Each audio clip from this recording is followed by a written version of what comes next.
You are listening to the podcast That's Life in Sweden, or as we say in Swedish, Sånt är livet i Sverige, with me, your host, Lisa Åsimäki.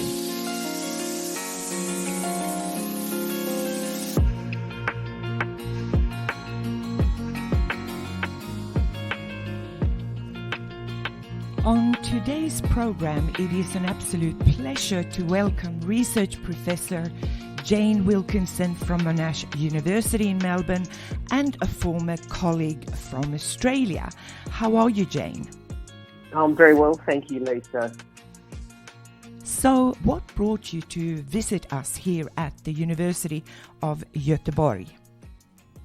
I was invited by the SKU research group, School Development and Leadership Research Group here in the School of Education and Special Education at the University of Gothenburg to be a visiting professor. They were very interested in the work that I've been doing on educational leadership as practice using the theory of practice architectures, and they were keen for me to come and be a visiting professor with them for a month.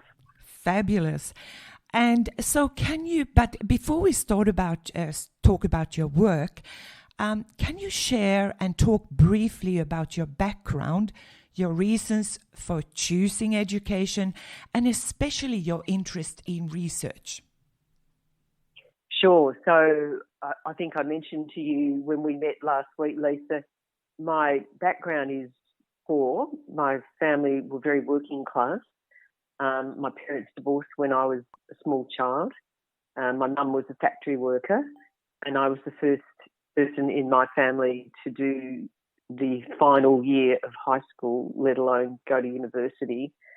In those days, it doesn't seem all that long ago, but really the work of a teacher was seen as a really fine career for working class bright girls. And there weren't many career options. But I also loved the idea of being a teacher. I didn't feel like I was being socialised into it. It was something I actually genuinely wanted to do. And I taught for, I did a variety of jobs, teaching, curriculum consultancy, and ended up as a deputy principal of a large secondary school. But I'd always had a hankering for research. When I'd done my undergraduate degree, I did what's called an honours degree, which is a final year of your undergraduate bachelor degree that you can be invited to do, which was a minor research thesis. And I remember being in the library at Monash in my fourth year doing research for my minor thesis, and I could feel this sense of absolute happiness and well-being. And I thought, this really is something that floats my boat. And so when I got to a point in my career as a deputy principal where I could see that I was at a turning point, I could either continue to go up in leadership positions, which I enjoyed, but I was really feeling the need to have intellectual stimulation. And a friend of mine, when I was talking to her about this, said, "Have you ever considered doing a PhD?" And it was like someone turned a light on inside my head, and I never looked back. Wow! So your area of you are a literacy expert. No, my background. So my original background is in English literature. I did a major and honours and then a master's in English literature. But when I qualified as a secondary teacher, and I taught in English and English as a second language. But when I was doing my PhD, I was very interested in leadership because I myself had held leadership positions in schools and in the equivalent of municipalities for a number of years. And I worked and lived in a very rural, conservative area where there were very few women in leadership positions in education or anywhere else. And I was really interested in exploring why that was the case. Why were there so few women? So why are there so few women in leadership? Well, at that stage, I think we were still in a very, particularly in rural areas, but just more generally, it's a patriarchal society. And, I think leadership is constructed still in some ways to this day, it's very much the domain of men, and perhaps more specifically, a particular kind of masculinity that's associated with doing leadership. So, if you ask, in those days, if you'd ask parents about who should be a principal, and if they get them to draw a picture, they would typically draw a male. They would talk about someone who could discipline. There's a whole set of beliefs, I guess, and sexist attitudes that go along with what the norms are of leadership. And so, to put it bluntly, women didn't fit. They just didn't they weren't seen as fitting that particular stereotype.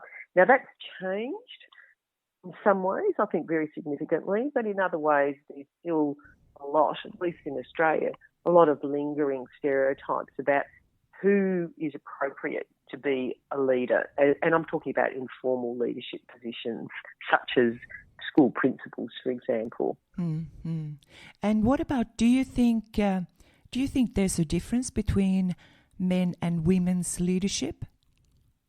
No, I think we get caught up in this, and this is something that I know there's been quite a bit of research done. I think it's a simplistic take on leadership. I prefer to talk about particular kind of ways of doing leadership that are caught up in certain sort of cultural and gender stereotypes and norms and values.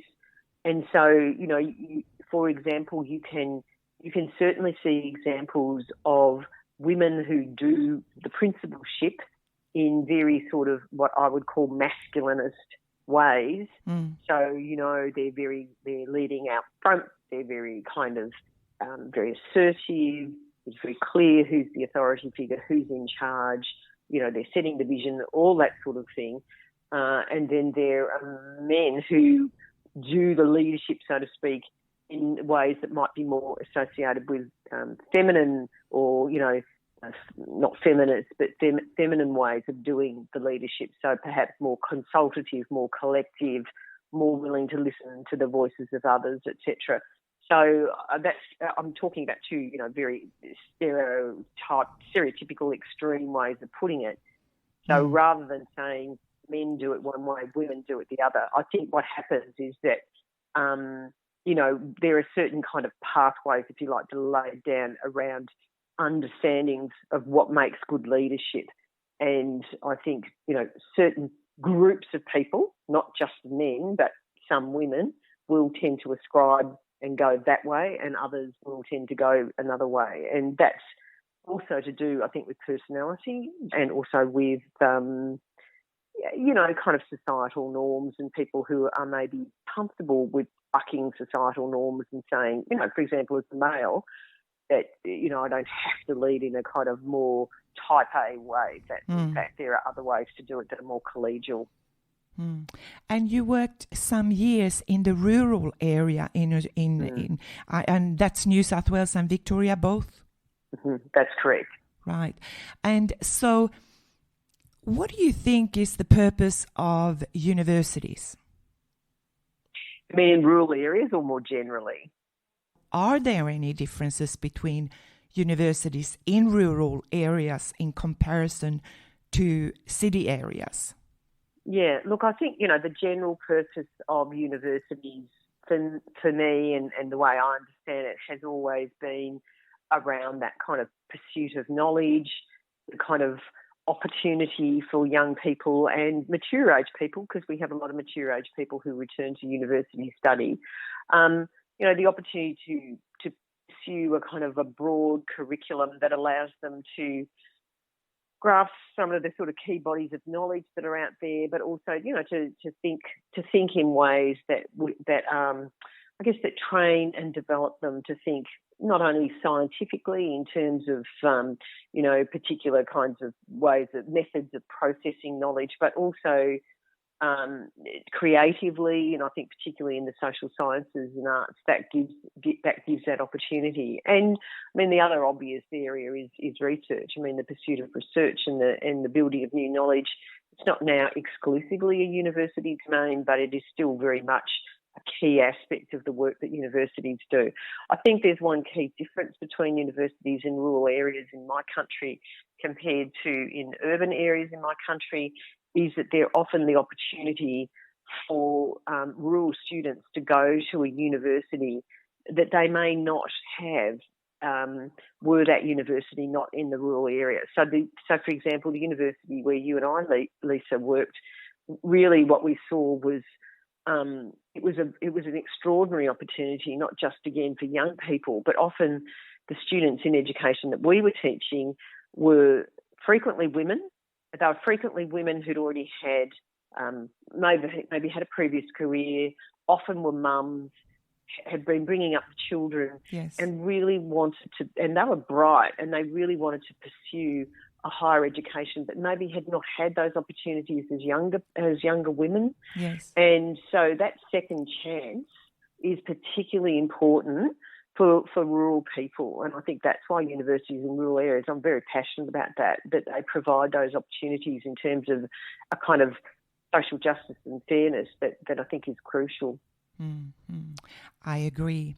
Now, you have written together with colleagues a powerful chapter that is titled The Emotional Labor of Educational Leading, a Practice Lens. So I want to start asking you, what is meant by emotional labor of educational leading? What do you mean by it?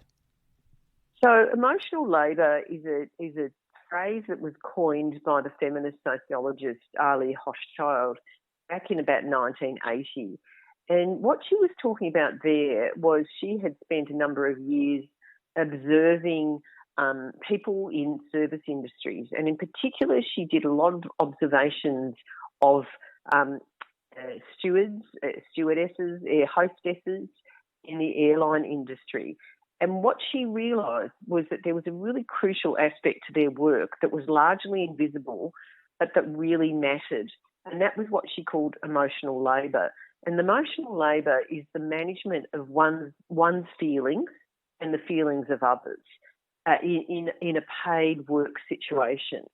And by that, what she meant was that these stewards, these air hostesses, had to be calm, cool, collected, smiling, warm, congenial towards the passengers, no matter whether the passengers were having a tantrum, having a big complaint, there was turbulence in the air. They couldn't give in to the inner emotions that they may have had, whether they were anxiety or fear or anger or whatever it was, that they had to keep this very professional, caring, nurturing, smiling mask and do that as part of the service that they were providing. So she coined this term emotional labour. And the thing is, people can often relate to it because if you think about the work, so-called work we do in the home and with our friends and family, we also engage in what Ali Hochschild called emotional work. But she differentiated that from emotional labour. She said emotional work is the stuff we do in our normal private lives or with our friends and colleagues, So, I might be feeling a bit irritated with, Peter this morning, who's my colleague. I know for the sake of collegiality, we've got to get on. So, if it's a minor irritation, I might just let it go or, you know what I mean? So there are those sort of, you smooth over things. That's emotion work. But she pointed out that in the 20th century, there'd been has been a huge rise in service industries. There's a big change. And so what employers are doing is that they are using our emotions and the emotion work, the labour of our emotions and the way we manage our emotions as a way to make money. So if you think of the example of air hostesses, stewards, that in the air, they have to engage in this emotional labour in order to keep the customers coming. And so this is a crucial aspect of the work, the exploitation of that emotional labour in order to, make a profit. So that was the original term and that was how it was used. When it comes to educational leadership, I suppose something that's really changed in my time, in your time, and I know it's changed in Sweden as well as in Australia, is that schools have become like part of a marketplace. And so schools are competing with one another for clients, so-called, for students. And in my country of Australia, if you don't have enough students in a school, this is both funding, publicly funded government schools as well as more independent Catholic schools. If you don't have enough students, then the school closes down. And so principals, as in the leaders of the schools, those ones at the top in the formal positions of authority, in a way have become salespeople. They have to sell the school. So that's one aspect of emotional labour, is kind of becoming a salesperson and, having to sort of push the brand and always look professional, etc. But the other aspect of emotional labour is the work that we just would normally do if I were, for example, a teacher or a principal in a school, is that you have to learn to manage your own emotions and that of others. So if you're a teacher in a classroom, for example, you can't let the kids know that you're really, really angry with them and that, you'd really like to go and, shake that child and etc. You absolutely cannot do that. You have to learn how to negotiate, to be pleasant, to be firm, etc. Yes. But principals have to do that, and they have to do that in spades because of the nature of their job. They're right at the epicentre, so to speak, of the demands from the municipality, demands from parents, demands from teachers, from the children, and they have to negotiate all of those kind of emotionally complex demands. And never, as one principal said in an earlier study, you can never show that you can't cope. Now, there's a lot of satisfaction that principals and teachers get from emotional labour because it is about nurturing. It is about kind of building, a positive workplace climate, a positive educational climate. But when pressures become huge, for example, under lockdowns during COVID, then the work of emotional labour becomes really, really intensified. And that's when sometimes you can see the wheels falling off with principals, for example, suffering mental health issues. Yes. This is, when you mention the word emotional labour, it's very feminized.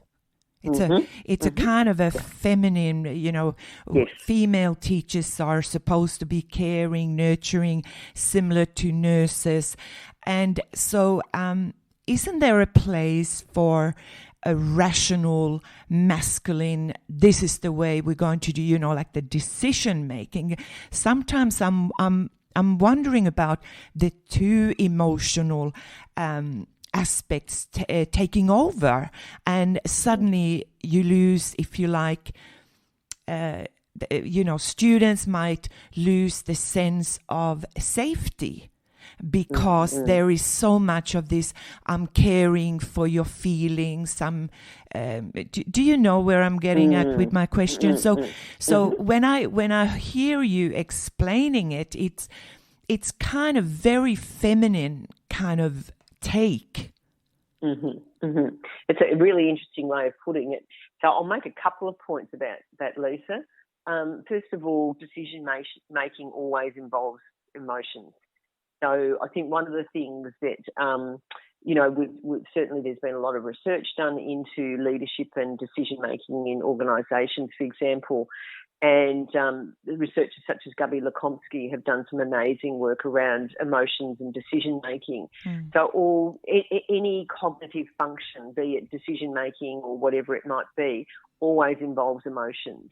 And I think one of the things that educational leadership research very belatedly has understood is that emotions are involved in the management and the running of organisations, including schools. So when I say emotions, they can be the gamut of emotions. They might be happiness, joy, sadness, irritation, anger, etc. Rationality, when we talk about rationality, people often think of rationality as something that lacks emotions. That's actually not true. And that's where the very interesting work around decision-making has been done, which shows that emotions are always involved in any practice, including the decision-making practices that go on. So that's, I think, the first really crucial point. Emotional labour is crucial in schools, and all teachers and all principals engage in it. If they didn't, we wouldn't have functioning schools. We wouldn't have functioning organisations. So, how do you bring together a school in a way that allows it to be a positive emotional climate, that has a good discipline, good disciplinary structures, good decision-making structures, people very clear about their roles, what they're doing. Parents may or may not feel satisfied, presumably satisfied if they keep sending their children to the school, etc. All of these things involve the gamut of work that has to be done, both in terms of the kind of management processes, but also the kind of managing yourself and others. So managing yourself and others is a really crucial aspect of the work of leaders. And that's the work that has been overlooked up until fairly recently in educational leadership research. So emotional leading does matter. The leading, yes, I would say the emotional labour of leading does matter and has actually been largely invisible until probably the last decade or two. You have a very interesting theoretical framework or theory that you talk about, but that can be really confusing. And so what I'm referring to is practice architecture. So what is the purpose of practice architecture, and how can practice architecture help us understand our practice as educators, teachers, researchers? That's a big question, but a really important one, Lisa. So I'll try and sort of capture it in a nutshell. So I'm just going to take a step back and explain. You use the word practice architectures, but just for the audience, just to explain why we're talking about practice and practices. So practice architectures is what we call a practice theory. And by practice theory, we mean these are a social science theory that's really interested in understanding the practices of daily life. Now, by practices, what we mean are the sort of taken for granted, ubiquitous things that we engage with and that organisations engage with every day. So, it's kind of like what we do around here that's taken for granted in organisations. And it could be something as simple as, in this school, one of the practice architectures, if you like, of the school, of that particular school, is that when children are being dropped off, there'll always be a teacher or a principal or somebody at the school gate who will greet the children and the parents and, just have a little word to them as the children come in. That's a practice. That's a practice. It's taken for granted in that school, but what it reveals is what we call the sort of practice architectures of the schooling that's going on there.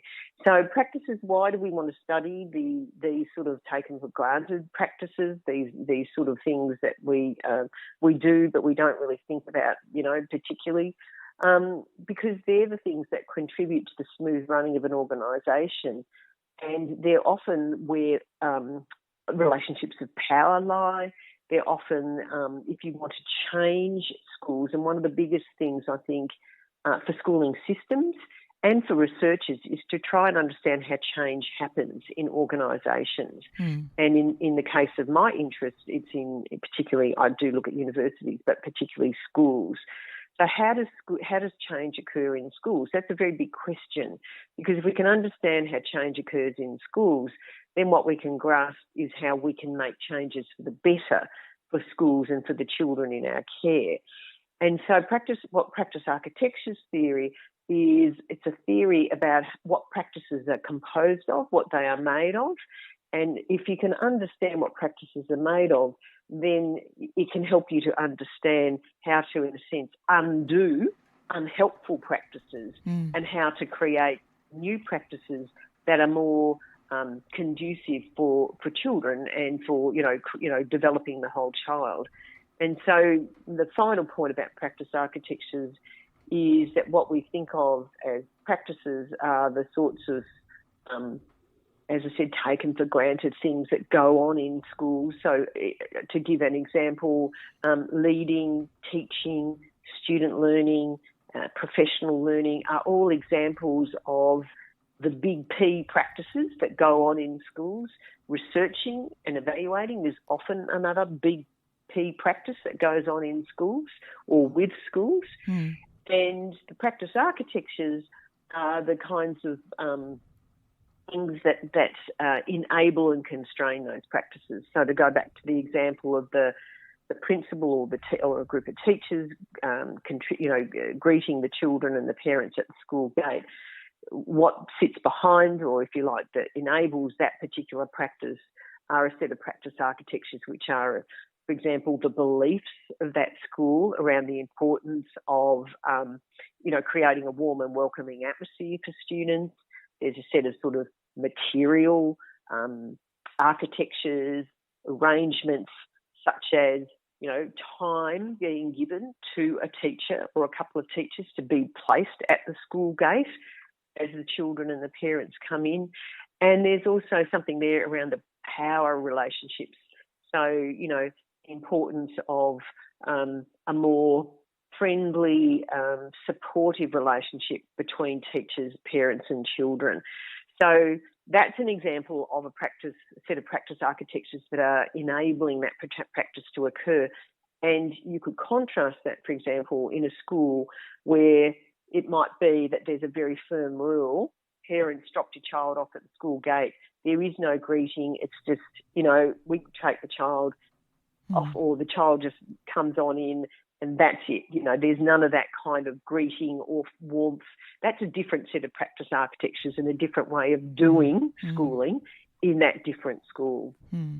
So thinking about the continuous changes around the world, and especially the impact of neoliberal ideology and policies, for example, on our schools, what do you think is the problem with a school based on market-driven and performative effective economies? Okay, great question. I'll first start off, this is maybe an unexpected, but I'll say something positive. I think one of the positive things that has come out of it, out of this kind of more performative market-driven schooling, is that there's more explicit expectations around schooling. So there's a kind of transparency around what's expected of schooling and teachers and teaching and students that we didn't have before. I don't think that's necessarily a bad thing. I actually think, and I'm a child who grew up in the 1970s and 60s of progressive education, and there were lots of positives about that, but there were a lot of negatives as well. And when I became a teacher in the 80s, there was very little transparency. There was very little accountability. And you could basically walk into your classroom and do whatever you liked. And there wasn't a lot of accountability for schools and for the results, for how children were faring, either socially in terms of social justice and equity or, in terms of their educational outcomes. So I think that was problematic. It was a big void. So I think there's something around accountability and expectations and the clarity of those that I think is a positive. However, so that's the positive. However, why I have such a huge problem with it, Lisa, is because research shows again and again that the approach of a market-driven approach with very high demands around performance, and we're talking about the word is performativity, where schools are forced to look like they're performing. The problem with that is that it creates winners and losers. And what the market-driven approaches don't recognise or fail to understand is that when you operate in a market, when it comes to schooling and in particular, education and particular schooling, is that, as I said, you create winners and losers. So what happens typically in my country is that middle-class parents make very strategic decisions about where they will send their child to school so that that child can get the best possible educational outcomes. That's self-interest and that's an understandable response. Yes. But what that means is you start to build highly segregated schooling systems where the children of the more well-off go to certain kinds of schools. The children of the less well-off, and I'm generalising, obviously there are exceptions, go to other kinds of schools. So you get in my country, you get very segregated school populations. Lots of white middle-class children go to that school. to put it bluntly, non-white, non-middle class children are going over to that school, and they can be 1 kilometre apart. And so you get, I think, socially, in terms of social segregation, that creates enormous problems. It means that kids are not mixing across the class divides, across ethnic divides, linguistic divides. And it also leads to more poorly performing schools, because the reality is that you need the mix of children from different backgrounds, etc., in order to kind of raise the stakes for all children. And so what we see in Australia is a very increasingly inequitable schooling system, where children from poor backgrounds and disadvantaged backgrounds are doing far worse than they were 15, 20, 30 years ago. And that is the market-driven system that is creating winners and losers. And we all lose in the end because of that.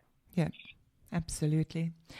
So considering the existence of, you also have this particular term in the chapter of current, what you call heightened political and social volatilities.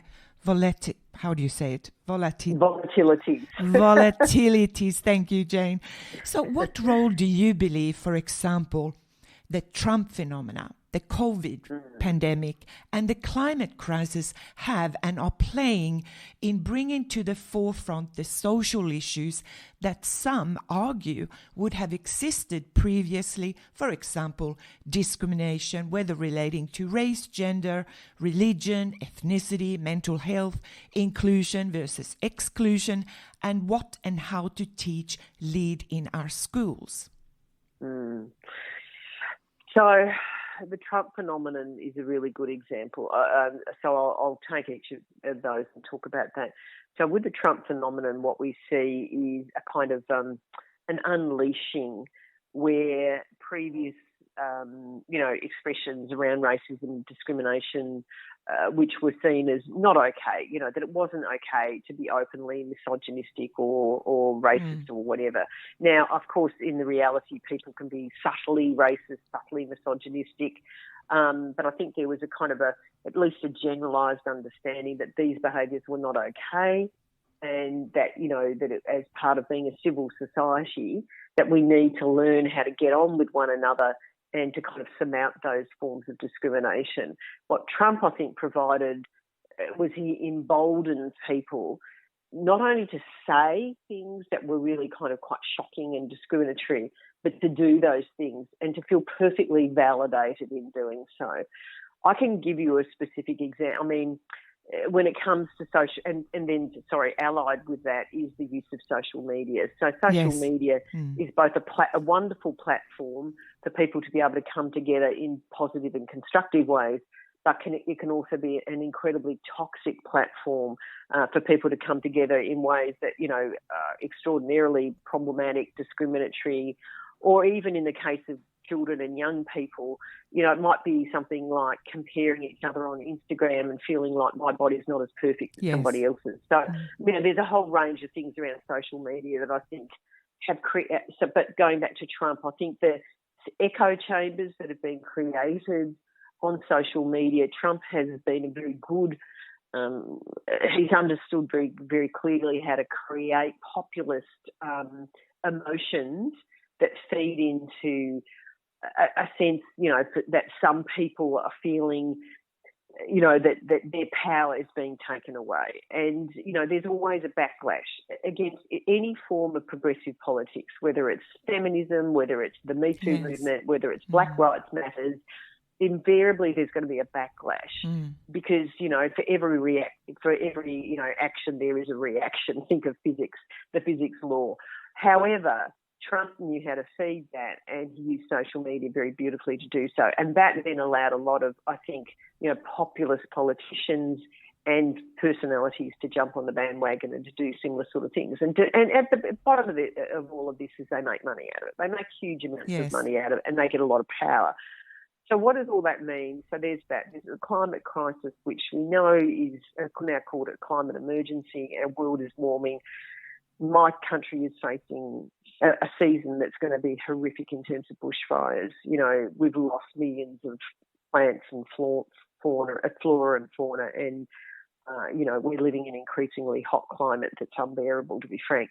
So, there's all of those things that are creating generalised anxiety. And the final thing is around COVID. And what we're seeing in my country is that we had 2 years of the country being locked down. Immigrants weren't allowed in.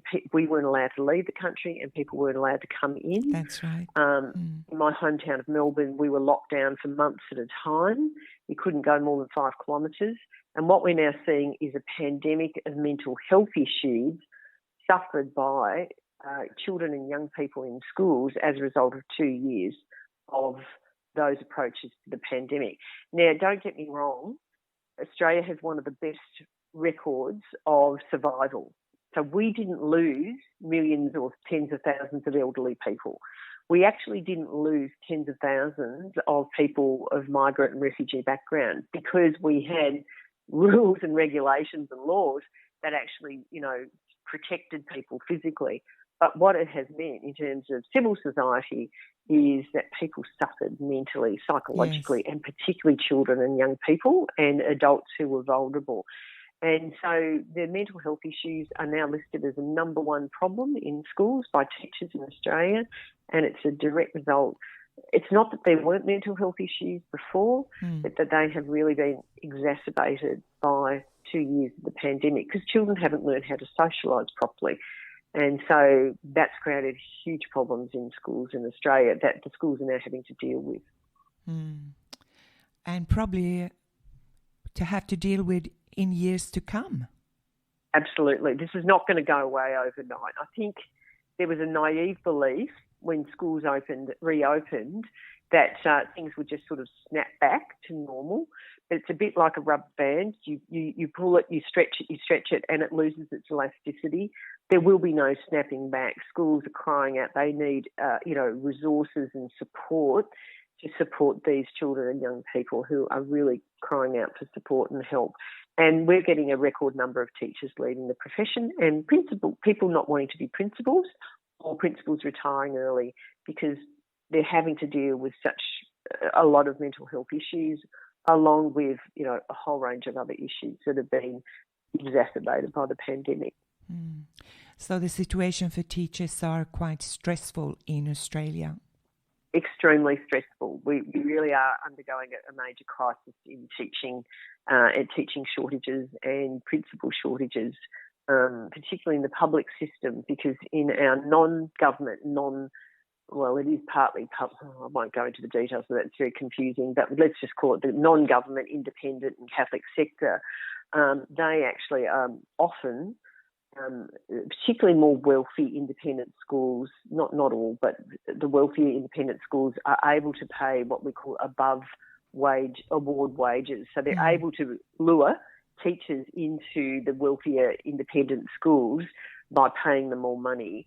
And of course, these schools are often the schools that have the so-called better children, the children from more middle-class backgrounds who are not necessarily less likely to have mental health issues, but, there may be less sort of disadvantages and problems associated. So, this is also creating a problem. There's a particular problem with teacher shortages in the publicly funded schools of Australia because they're the schools that overwhelmingly educate children from disadvantaged backgrounds. So the stunning figure is that in Australia, 66 or 65% of children go to what's called the government school system, the publicly funded schools. But 88% of children who have disadvantaged backgrounds go to those public schools. So disproportionately, the public schools are dealing with children with often great levels of disadvantage. And of course, that can be a very satisfying thing to do because you can make such an enormous difference in children's and communities' lives. But it does pose a particular set of challenges and demands, particularly for young teachers going into the profession for the first time.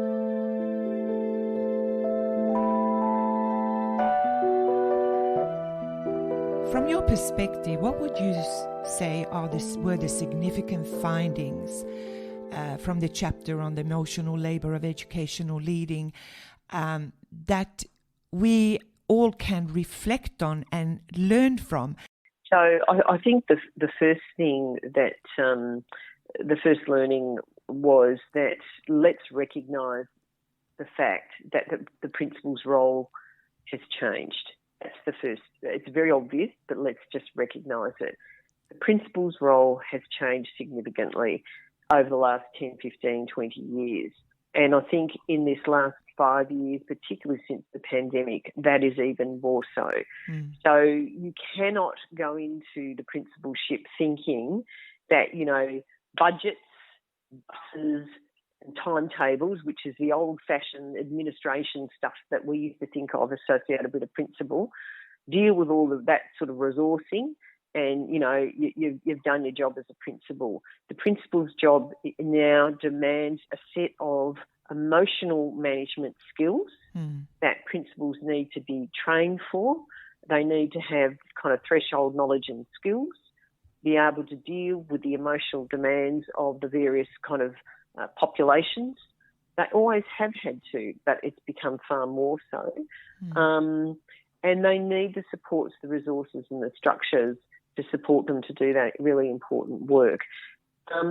So that's the first thing. The principal's role has changed, and the emotional management demands associated with being a principal and doing the principalship are much more intensified and far more complex than they were even 5 or 10 years ago, I would say. That's the first thing.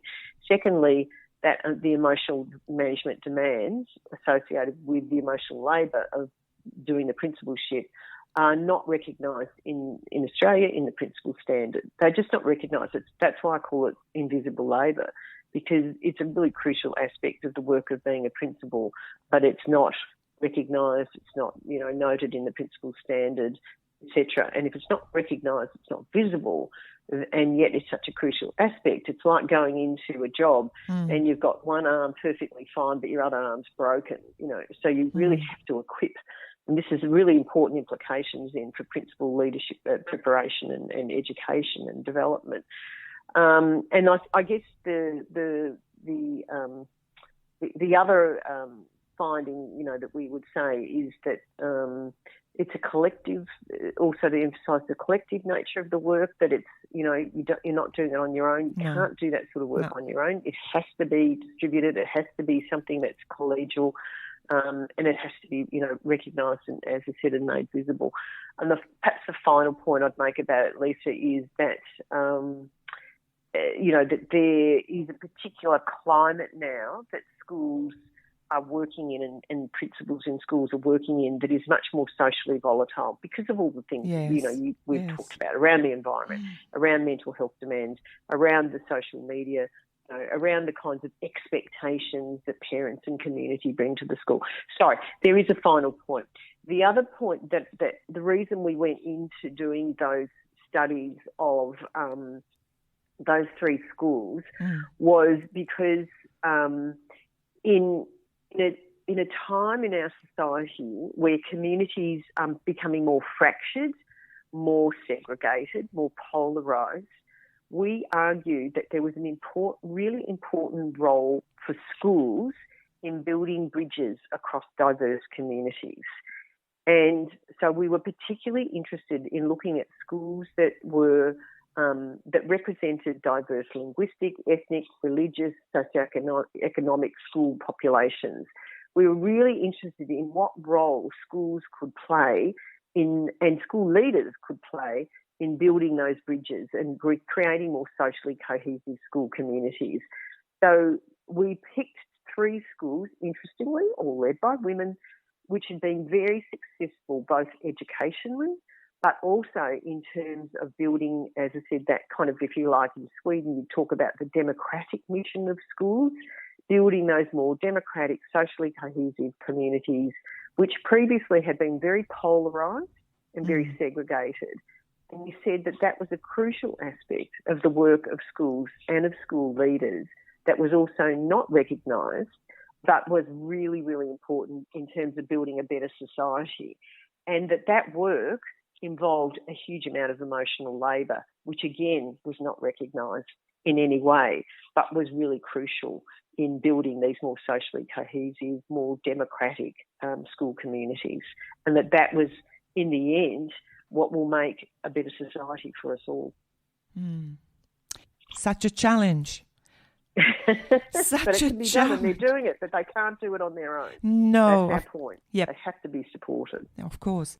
From your perspective, what are your thoughts about the forthcoming referendum, God, my English, held in Australia on 14th of October to alter the constitution to recognise the First Peoples of Australia by establishing an Aboriginal and Torres Strait Islander voice? Why has it taken so long for the First People of Australia to be recognised in Australia? And do you think reconciliation is at all possible? Well, good question about why it's taken so long. It's about 30 years overdue, Lisa, if not longer. And the important point for the listeners who may not quite understand the legalities of this, Australia has a constitution, and the Aboriginal and Torres Strait Islanders people are not recognised as the First Nations people in That's our right. constitution. And so it is both about recognition of them as the First Nations people of our country. They have had a continual existence and successful flourishing in Australia for 65,000 years. They're the most ancient civilisation in the world, but they're not recognised in our constitution. And so it's two things. It's one around the recognition in the constitution, and it's also about forming an advisory body of Aboriginal and Torres Strait Islander people who would be able to provide advice to Parliament around issues that are pertinent to the health and wellbeing and other areas for Aboriginal and Torres Strait Islander people. And it is an advisory voice, not, they won't have the power to make legislation, but they will at least be consulted and be able to provide important critical advice. So one of my thoughts about it is that it's way overdue. It should have happened a long time ago. And I think it's a really crucial and significant change to our constitution. Unfortunately, in Australia, or perhaps not unfortunately, but the referendums, in order to be successful, the majority of states have to vote yes. And historically, if the government and the opposition parties are in agreement, then referendums will pass. But if the government of the day and the opposition are not in agreement, then the referendum has much more of a challenge to pass. And unfortunately, our opposition has taken, I think, a really negative, divisive approach and decided to say no. They're campaigning against it. And so I think, sadly, it's going to be an uphill battle. I'm not saying we've been defeated yet. We won't know until the 14th of October. But, it's not an easy task. But I think it's a really important one to prosecute. And it goes back to all the kind of principles of social justice, equity, fairness, which are way overdue when it comes to not only the lives and livelihoods of Aboriginal and Torres Strait Islander people, but also, how we want to be understood as an inclusive society as in Australia. Is there anything you want to add to the conversation that is of special importance to you that I have not mentioned? I don't think so, Lisa. I think it's been really comprehensive and I've really enjoyed speaking with you. Oh, that's wonderful. But it's just been so wonderful to catch up with you. And especially you reminding me, Lisa, this is where we work together. And I'm sitting there, I know you, but where do I know you from? Yes. And we worked at the same university, just different campuses. I know. But don't worry, it took me 24 hours to figure it out. So. Look, thank you so much for taking time out this morning to share your reflections and your thoughts. And I absolutely hope that you will enjoy the rest of your stay here in Göteborg and Sweden, as well as your forthcoming trip to Tampere, Finland, and no doubt you will just enjoy the hospitality of the Finns. I'm sure I will. Thank you, Lisa. Look, it's been a joy. I've really enjoyed catching up with you. It's been lots of fun, and who would have, an unexpected pleasure. Yes. Thank you. Thanks, Lisa. And you have been listening to the podcast Sånt är livet i Sverige, or in English, That's Life here in Sweden, with me, Lisa Åsemäki. Till next time, take care of yourself and each other. Bye for now.